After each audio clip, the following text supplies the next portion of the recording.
easier to remember people if you can remember something funny about them or something unique about them, right? It's like a red M&M is going to say one fact or interesting thing about their family or kids to the rest of the table.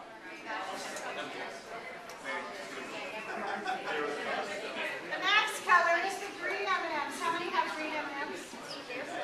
All right, so the green M&Ms, when you're done with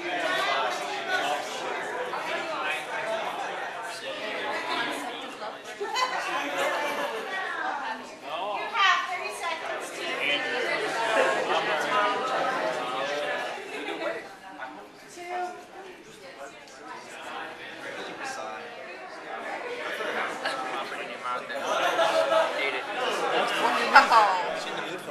Yeah, just is my favorite food.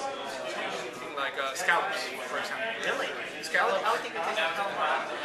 No. Well, I hope that's not a repeating. Inventing for Halloween. This bar, they just won the World Series. And, I mean, I was just hanging out in my neighborhood. Bar was right underneath me. you see him now, trying to run away. It was so, I mean, it was like so silent, man. I mean, we were walking, talking, everything, and that was right. I live in Chandler, Arizona. I'm originally from Iran, cannot live without each other for some reason. So my bird eventually, his top beak outgrew his bottom beak. Whatever the bird had that outgrew his beak, I got it. So my story is about my family.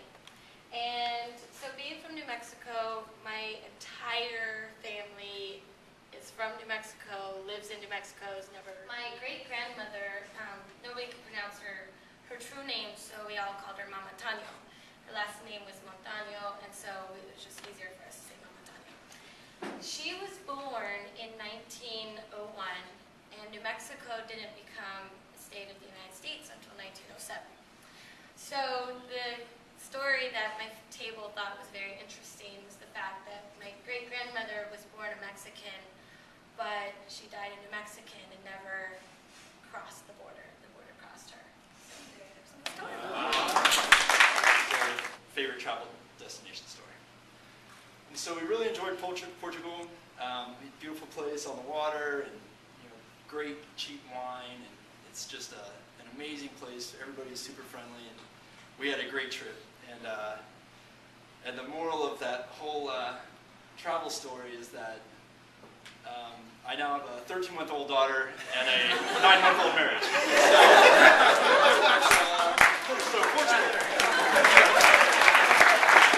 Around and cut its neck, but this one got loose, and it started running around, and we're in like an enclosed area, and I was just a little kid, so I couldn't run or anything.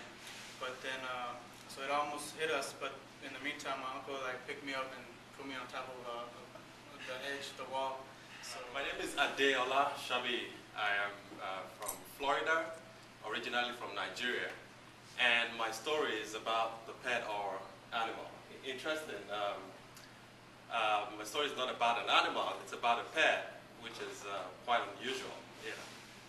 And that pet is my grass, my lawn. Because I was so concerned about my lawn, I had to do 4 hours of drive to make sure that I treat my grass and keep it going, keep it growing. Tigers, because you need to go look for the paws of the tigers, and they have to measure it, and they have the whole science for it. Tiger, which is mostly trying to save tigers in South Asia and things like that.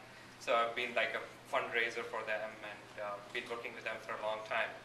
So I happened to go to India at that time, and they're taking census of the tigers. Was Raj? No, yes, Raj with the 3 squeak mice. With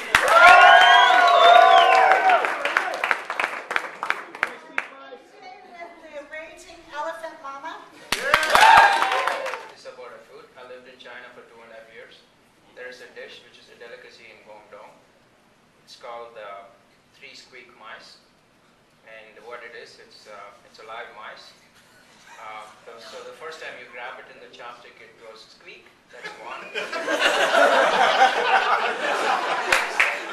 second time you put it in hot water, boiling water, it goes squeak. That's number 2.